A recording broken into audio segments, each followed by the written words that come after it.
Hello, everybody. We are back for Pillow Talk tonight. It is exactly 9:30 p.m. Eastern Standard Time, according to my computer. I don't have a lot of time to give tonight to discussion, but I did not want to miss the opportunity to be with you all. I love you so much and appreciate you who follow me on a weekly basis. Thank you for being here. Thank you for sharing. Thank you for tweeting. Thank you for all that you do. For those of you that are joining me for the first time, I am Shannon Nicole. Hi, Minister Cynthia. Thank you for being with me tonight. And those of you who were with me last week, I made that big announcement about the release of my book, Stop Crying and Use Your Words. It will be released December the 1st, but guess what? You can pre-order it tonight now by going to my website. It's shannonnicole.com. That is T as in Tom, S as in Sam, shannonnicole.com. And everyone who pre-orders will receive the free ebook, which is complimentary to the first posting that I did, called Get Some Rest. It is my gift to you for pre-ordering. It is a great tangible resource that you can refer to time and time again. So I am looking forward to all of you having this experience with me. I'm so excited to release the book. I want to thank those of you who have already subscribed to my email list. If you have not done so, go right back over to the website, www.itshannonnicole.com, and go ahead and subscribe to my email family. You will soon begin to receive weekly encouragement and inspiration from me, as well as information about any updates, any products, any free resources that I have. I just really appreciate you all, and I want to be able to be a blessing to you. Hi, Keisha. Thank you for joining tonight. We're going to go ahead and get started. I do have a conference call at 10 o'clock tonight, so I just wanted to make sure that I made contact with you this evening. So tonight we are talking about relationships, and there are some things that I want each of us to consider and evaluate over the next 7 days. So while you're on, please go ahead and share this video. You can always have people to follow afterwards, after the posting, share this as well. I believe that, howdy. I believe that a lot of us are in what I would call the valley of decision. I know the Bible speaks about that in a different context, but it's just what I've chosen to use for tonight. And it was such confirmation from Bishop's teaching this past Sunday about how to survive this season in our lives. I sense, and I know that a lot of you sense, a shift in your life. Hi, Ilea. Welcome. A lot of you sense a shift in your lives. Hey, William. Hey, Monet. Perhaps in your priorities or your affections, and you need help navigating how to view your sphere of influence. And so we're going to talk a little bit about that tonight. So we're going to explore, and I want you to think about, do you have healthy relationships? And really be honest about that. What does that look like to you? Okay. For me, a healthy relationship is an established connection between people or a thing or a place, something that has boundaries, that there's expectations, hi Shalithi, and also mutual exchange. So anyone who is familiar with the message from our bishop, Bishop K.W. Brown, he often says that relationships are vehicles. They must carry you somewhere. Okay. So I'm asking you tonight to think about your relationships in your life. This is not just romantic relationships. This is not just husband, wife, dating, courting, all of that. Hi, Pooh. So glad you could join tonight. I'm talking about professional relationships, romantic relationships, platonic relationships, even your faith relationships, your faith community. Take a look at that and really be thinking about that while we're discussing tonight, and decide which one of those relationships is healthy. And out of those relationships, I want you to ask yourself these questions. Now, yes, I'm giving you some homework to do. I'm giving you a lot to think about tonight in Pillow Talk, because to be honest, this is some of the things that we think about before we go to bed. You know, who am I spending my time with? How much time am I giving to other people? And is it worth it? And so I want you to think about that. One of the questions I want you to ask yourself is, who coaches you? Who do you go to get the coaching that you need to go where you're trying to go? Once again, I'm going to refer to my bishop. I might have to give him some seed on this one. When you're sitting at the table, if you are the smartest person or the go-to person, then perhaps you're at the wrong table, because you always need somebody at the table who can speak to you, who can support you, who can challenge you. So that's another one of my questions. Who coaches you? Who challenges you? Who helps you not to remain in status quo? I'm a person who always challenges status quo. I get in trouble with that a lot, but I get bored easily. And while I don't go out looking for problems to solve as much as I do look for opportunities. I look for opportunities. And what I mean by opportunities is there's always room for improvement. So there is the old adage, if it's not broke, don't fix it. Okay, I get that and I understand it. But sometimes we can do things a little bit better. It doesn't mean that it's broken. It just means that it could function a little bit better. So in terms of relationship, who challenges you to think like that? Who challenges you to save time or to save money or to think about something a little bit differently where you may be limiting yourself in a certain area? Who in your life says to you, that's great and I applaud you for what you're doing, but I'm going to push you a little bit more because I believe there's more inside of you? Who confronts you? Who doesn't let you do anything, say anything you want? Who holds you accountable for who you are, what you say, what you do? We all need those people in our lives, coupled with people who critique you. Every person who critiques you may not be a companion of sort, but we can all take people's critiques and use them to serve our purposes and our interest. So where somebody else might see a weakness and they tell you about it, you can see it as a strength. Where somebody else sees something as a threat, you could perceive it as an opportunity. It's all in how you take that critique. So who coaches you? Who challenges you? Who confronts you? Who critiques you? Who comforts you? You don't need a whole bunch of people around you just pointing fingers at you and telling you all the things that you're doing wrong. You need people who can come alongside you and say, yeah, in spite of what you've done wrong, in spite of the things that you may have messed up on royally, I will be your soft place to fall. And for a lot of us, that's our spouses. For a lot of us, that's our siblings. It may be parents, whoever that person is in your life. You need to identify that person, all while keeping in mind what we mean by healthy relationships. What are the boundaries that are there? How are you connected? What are your expectations? And are those expectations unspoken? Nobody can meet an expectation that's not communicated. So I know this may seem strange, but just like you have conversations with people, you are courting for marriage about what their expectations are. You can do that in other relationships. I'll give you an example. I was in church one time and my pastor kind of put me out there and told somebody that I was going to be their prayer partner. Well, first of all, I don't take that lightly. And so I spent a great deal of time throughout that service. I think I kind of lost it and tuned out after a while, saying, God, you know, first of all, at this point in my life, I need somebody praying for me. So I don't know about praying for someone else and really taking on the responsibility of carrying this person's prayer concerns through to fulfillment. I just was not, I wasn't feeling that, to be honest. But I spent the time asking God what I should do. And ultimately, I didn't hear anything, but I just felt like I should go to the person. And I ended up not doing it that night. I guess it may have been like a week later. And I said, listen, I haven't forgotten about you. I said, but I take it very seriously when someone asks me to be a prayer partner, to be someone who intercedes on their behalf.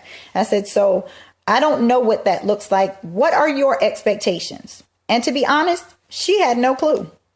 She didn't know what she expected. She said, and we just started talking and we asked questions and kind of shared a little bit. And then we got to what it was that I needed to be praying about and talking about. I said all that to say, if it's never put out there, nobody knows what to expect. And there's nothing more troubling in a relationship when nobody knows what the purpose of the relationship is. You're just hanging out with people. Hey, Greg, my cousin's up here. Good to see you. So Who coaches you? Who critiques you? Who challenges you? Who confronts you? Who comforts you? Who's your soft place to fall? And then the last question I want you to answer for yourself is, who brings you to or allows you to compromise? It's important to know those people. If, for instance, you are trying to lose weight and you have the support of so many, but you have this one person that keeps telling you, oh, girl, a little bit of cake won't hurt you. You're going to be all right. That person in your life is a person that's causing you to compromise. And it may not be a moral issue. It may not even be an ethical issue, but it's a personal issue. So for me, my friends care about the things that I care about. The people that I spend the majority of my time with may not have the same interest, but they have the same respect for me and for the things that I care about.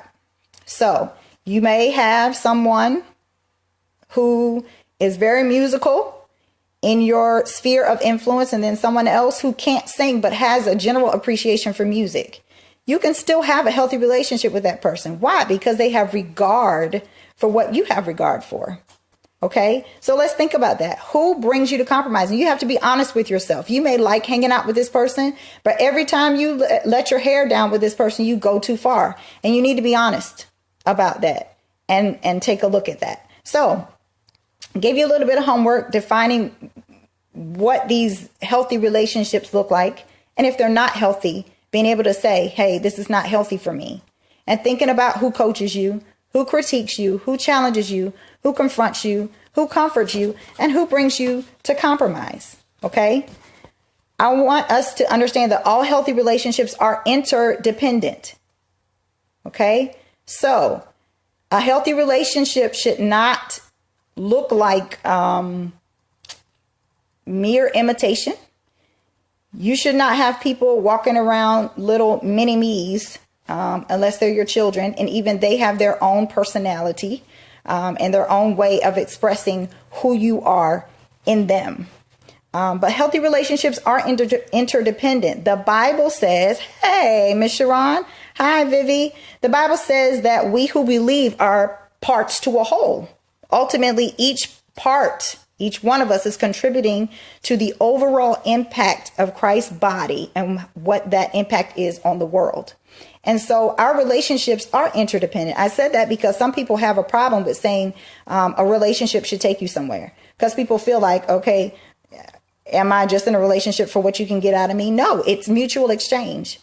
And so if you're going to have a healthy relationship, it needs to be mutual. Hi, Marcia. That doesn't necessarily mean that the person that you're in relationship with or the organization you're in relationship with gives you exactly what you give out in return.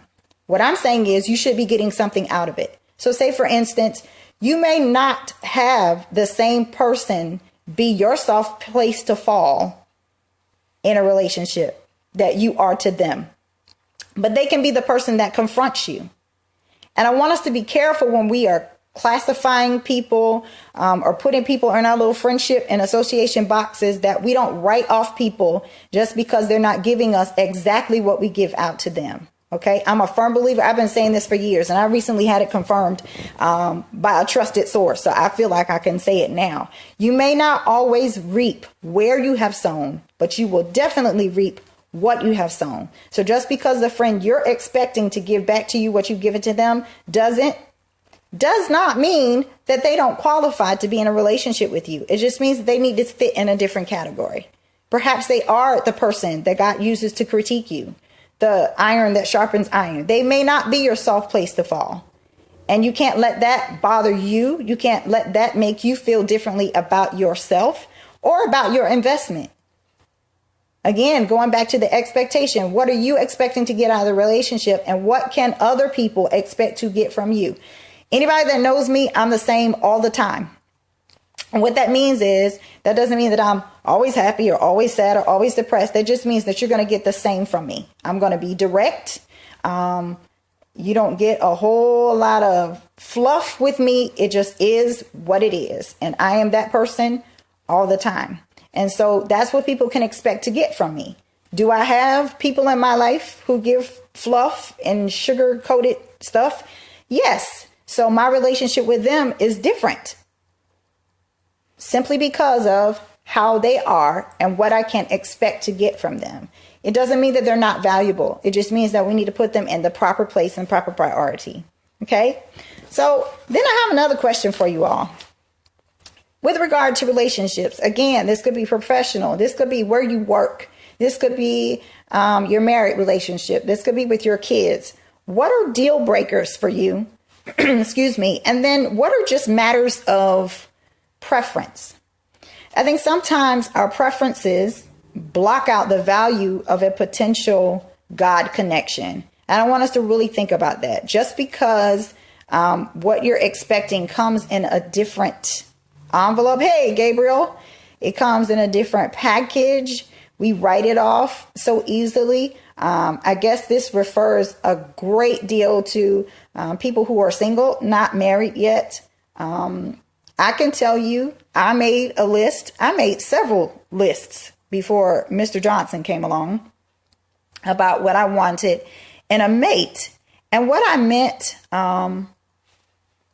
ultimately what came of it was the older I got and the more I understood the value of relationship, I started to look for more intrinsic things than I did external things. Are looks important? Yes.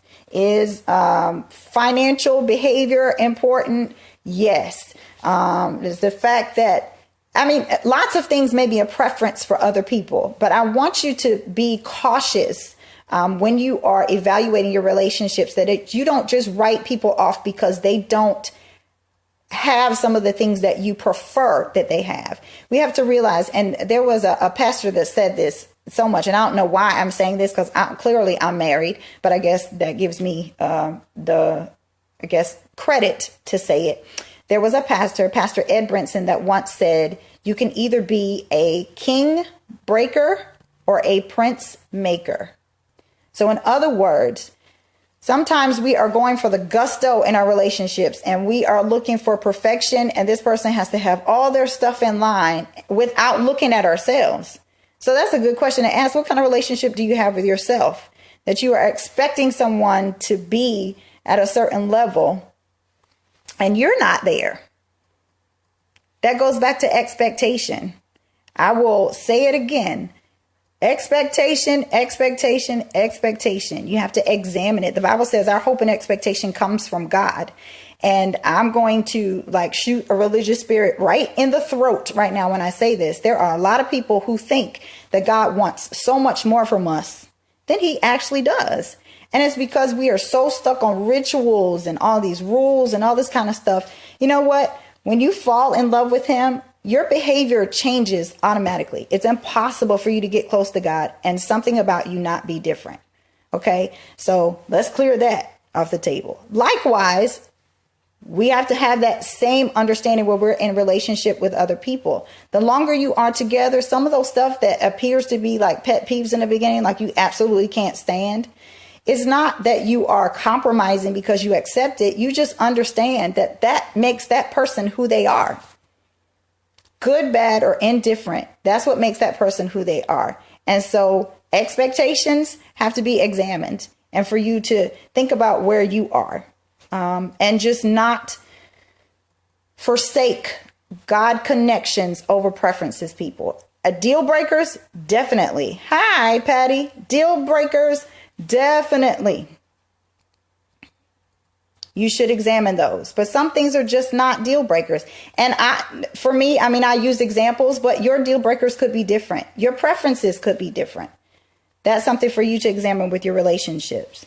The other thing I want to say is everybody in your circle, again, should not be a carbon copy of you. God is calling all of us out of comfort. I want you to understand that. You're uncomfortable right now. He doesn't want sameness.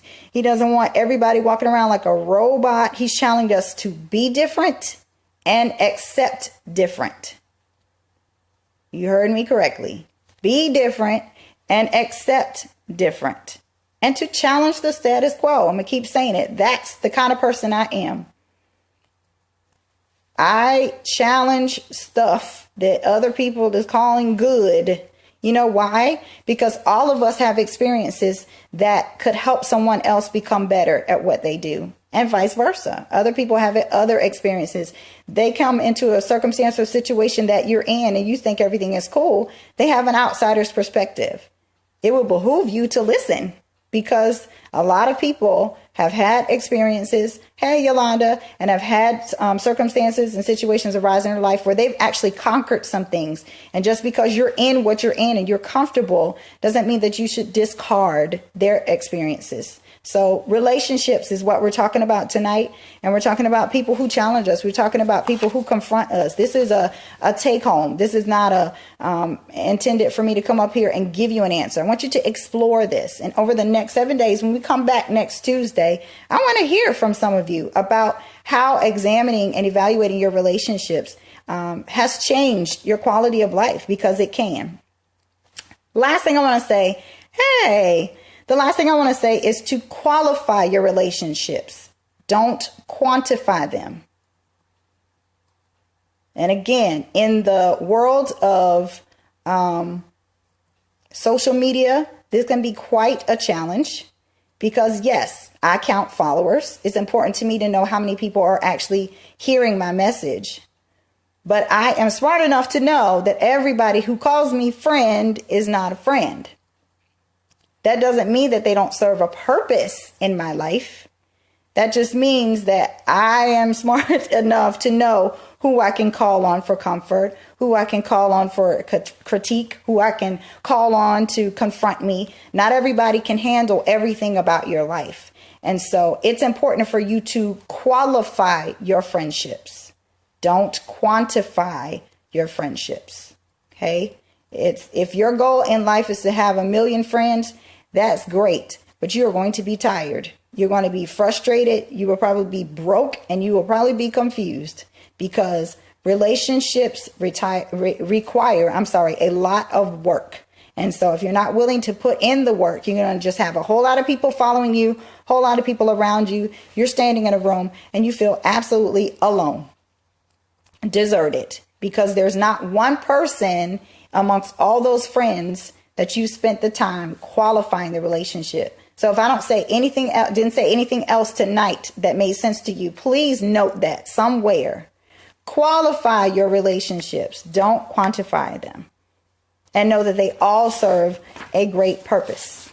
Okay? So you all have homework. Yes, it's 9:53. I have exactly 7 minutes to get through this. But for those of you that logged on late, I want to remind you, and those of you who have not watched, this is your first time, I am Shannon Nicole, author and inspirational speaker. And at the beginning of tonight's live video, I did re-announce that the release of my first book will be available December 1st. You can go over to my website, it'sshannonnicole.com. Again, it's it'sshannonnicole.com to go ahead and do your pre-order. Everyone who pre-orders will receive the free ebook called Get Some Rest. A lot of you said that first Facebook Live was just a blessing to you. And so I want to give that to you. It's an extended version of that, but it serves as a tangible resource for you to be able to refer to time and time again. I thank those of you who have subscribed to my email list. Those of you who have not, you can go right back over to the website, it'sshannonnicole.com,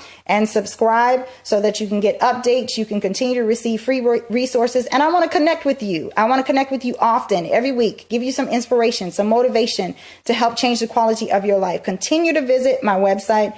Continue to follow me here on Facebook. You can follow me on Twitter. I am Shannon Nicole. You can also follow me at Red Letter 365. That's REDLETTER 365. And find out what's happening in my world. Listen, I want you to win in life. And so this is why I'm doing this, is because I want for the people around me to be successful, whatever that means to you. And I want you to remove all the boundaries and hindrances you have. So let's start with our relationships. Let's examine those. And I look forward to hearing from you next Tuesday. Good night for now. Bye-bye.